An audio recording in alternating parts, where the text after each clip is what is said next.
Po le të shohim tani nëpërmjet Albanit se si e ka zbuluar ai këtë histori dhe normalisht ai nga që s'ka lidhje gjaku, nuk ka ndonjë emocion të veçantë, mund na e tregoj çfarë përfaqësojnë vëllezërit Kakariqi për atë që ti ke zbuluar Alban dhe normalisht edhe për historinë e vendit tonë. Li, vëllezërit Kakariqi janë një rast unikal në Shqipëri, pa diskutim dhe më gjërë. Po këtë për faktin se ato janë disa dimensional, multidimensional. Nuk janë vetëm biznesmen, që ishin biznesmen të një kalibrit ndërkombëtar, por janë intelektual të fuqishëm, janë sportdash të mëdhej, dhe do i elenkojmë për çfarë arsye janë, dhe janë njerëz të kulturës, pasi kujtojmë që ato në Shqipëri sollën për herë të parë trupin e Skalës së Milanos, në Shkodër pikërisht, sollën veprën e Rembrandtit, e cila sot shëtit, diku që futi shëtitës, shëtit prapë nëpër Shqipëri, është sekuestruar mas çlirimit, një vepër e Rembrandtit që gjendet sot në Shqipëri, diku në ndonjë është galeria e arteve një vepër e tillë, por nuk jemi të sigurt është e Rembrandtit apo jo, po titullin e ka që futi shëtitës. Perfekt, atë e bleu në Shën Petersburg Mark Kakariqi, dhe e solli në Shqipëri. Dhe ajo vepër sot është në galeri apo ku është në Shqipëri, është duke shëtitur akoma, pra dhe është vepër e sekuestruar nga familja Kakariqi. Domethënë kemi një Rembrandt dhe një Tiziano e kemi galerinë e arteve. Perfekt. Kjo ishte vepra dhe pronë e Mark Kakariqit e blerë rregullisht në Shën Petersburg. Vëllezërit Kakariqi përse janë unik. Ato ishin 4 vëllezër, që të 4 të diplomuar në perëndim. Mark Kakariqi ishte i diplomuar në ekonomi në Londër. Gjyshi i zonjës së nderuar Rita ishte i diplomuar në Graz të Austrisë për inxhinier. Ishte inxhinier pjesh, kryesisht, dhe ai ishte një ndër figurat më të njohura në Gjermani për sa i përket fabrikave të birrave, që gjermanët e dinë që janë lider në Evropë. Dhe ato prandaj nisën dhe iniciativën për krijuar fabrikën e birrës më të madhe në Ballkan, me qendër në Shkodër, me një sipërfaqe 18.000 metër katror. 2 vëllezërit e tjerë të vëllezër Kakariqi janë Luigi dhe Angelini. Se të dy janë të diplomuar në perëndim dhe këto në diplomaci. Don fati i tyre që mbas luftës së dytë botërore bëri njëri dezhur në një shkollë të mesme në Shqipëri, dhe tjetri bëri lulishtar në pronën e tyre që u bë shtëpia kulturës në pronën e vet, u bë lulishtar i paguar me 4.000 lekë në muaj. Pra imagjinojmë transformimin që i bëri regjimi mas çlirimit të këtyre figura kolosësh të familjes Kakariqi, të themeluar nga Kol Kakariqi, që është tërgjyshi i zonjës Rita. Atëherë, këto njerëz ishin përveç se biznesmen të kalibrit të lartë, pasi bënin tregti në gjithë Evropën deri në Indi, sillnin kafen në Evropë me vaporët e tyre nga Brazili, sillnin çajin në Angli nga India, sepse India në atë kohë bënte pjesë në kohën e George V, që ishte George V, gjyshi i Elizabetës, ishte perandoria angleze, pra britanike, ishte dhe India që bënte pjesë. Dhe ai importonte nga për Britaninë çaj nga India. Në aq sa Mark Kakariqi në vitin kur ishte lufta midis bolshevikëve dhe menshevikëve në Rusi, në Bashkimin Sovjetik, në Rusinë cariste të asaj kohe që u bë Bashkimi Sovjetik mbrapa, u arrestua nga komunistët sepse u akuzua si antikomunist, pasi ai kishte sjellur dridh për të njerëzit e uritur që ishin në Rusi, por ishte akoma Rusia cariste dhe rrezikonte pushkatimin. Vetëm ndërhyrja e gruas së ministrit të brendshëm të Rusisë, të Bashkimit Sovjetik në atë kohë, që kishte studiuar së bashku me vllajin Tushin, Pietrin, pra, dhe me Markun në Londër inxhinior, e bëri që të shpëtonte dhe u kthye mbrapsht të gjitha njerëzit e tij. E imagjinojmë se ku lundronte nëpër detra familja Kakariqi për të bërë biznes. Por ato kanë pjesën më poetike, ato që quaj unë, pjesën më të bukur të jetës së tyre, që ne duhet jemi mirënjohës për sponsorizimin e madh që i kanë bërë shpalljes së pambarësisë.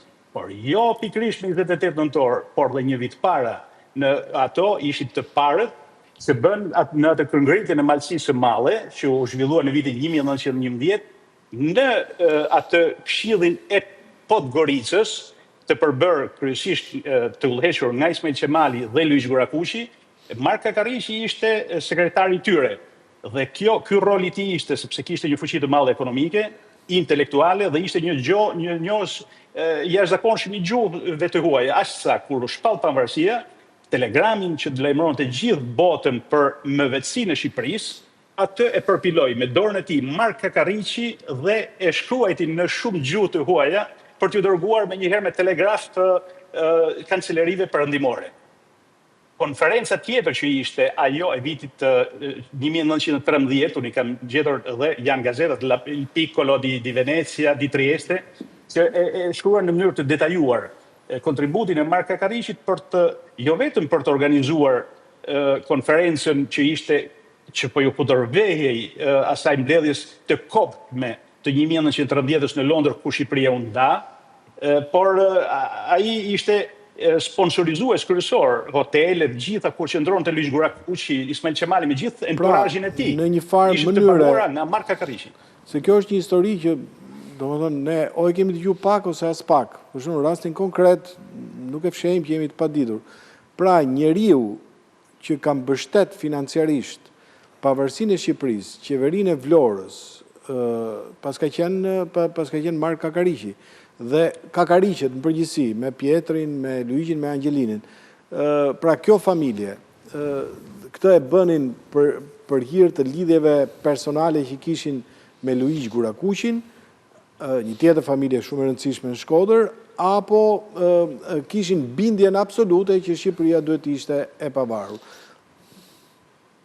Në gjithë pikat, në gjithë shfletimet që kanë bërë në lidhje qoftë në Londër, qoftë në Rom, ku ka shumë dokumentacion për sa i përket Mark Kakariqit me gjitha, pasi kujtojmë që Mark Kakariqi u helmua në vitin 1942 nga disa figura që i qëndronin rrotull tij, të cilat janë të etiketuara dhe disa emra janë në arkivat e Romës.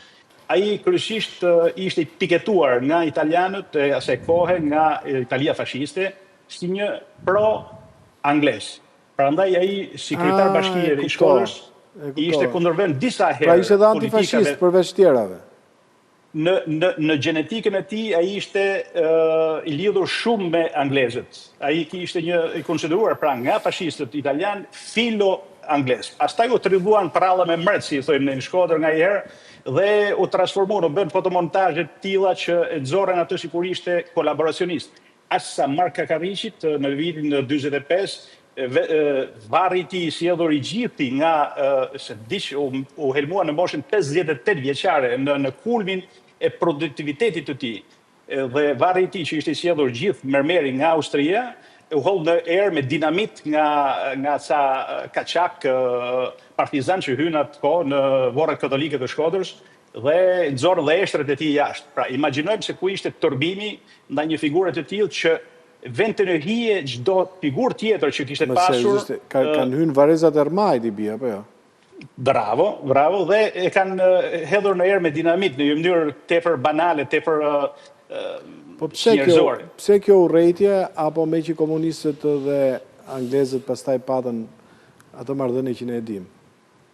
Atëherë, e para sepse Mark Kakariqi ishte simbol i asaj që nuk do të ishte më në Shqipëri, simbol i kapitalizmit, simbol i ekonomisë së lirë, simbol i suksesit. Dhe ishin intelektual të nivelit të tillë që do ishte shumë e vështirë si këto njerëz të vjeshin, si thuaç, në shërbim të regjimit. Dhe pamundësia për të vënë në shërbim ishte dhe një justifikim për të sekuestruar gjithë pasuritë marramëse, sepse më rezulton që shteti komunist në atë kohë ka bërë shumë veprime, ka bërë shumë tentativa, nuk e di se sa ka shkuar rezultati në fund, ashtu siç e kanë dashur, por ka kërkuar që të marrë nga Vienna Bank, ku ato kishin një kapital jashtëzakonisht të madh të investuar, ishin aksioner në Vienna Bank, dhe pronat të tjera që ato kishin në Angli, por çështja e kanalit Korfuzit bëri që Shqipëria mos kishte titull që kërkonte në Angli pronat e tyre. Je duke thënë që ata ishin aksioner në Bankën e Vienës? Patjetër, në Vienna Bank, patjetër. Dhe fakti është që për të justifikuar pastaj dhe sekuestrimet të ndryshme që ndodhen në Shqipëri për gjitha pronat që kishin, por të shumtat ato i kishin jashtë Shqipërisë. Dhe fatkeqësisht, duke mos u reklamuar për një periudhë 50-60 vjeçare, të kanë humbur pothuajse të drejtën që dikush t'i reklamoj si prona të veta. Por është çështje e familjes syre që kanë ato gjë e tillë dhe ngratë është një gjë tillë.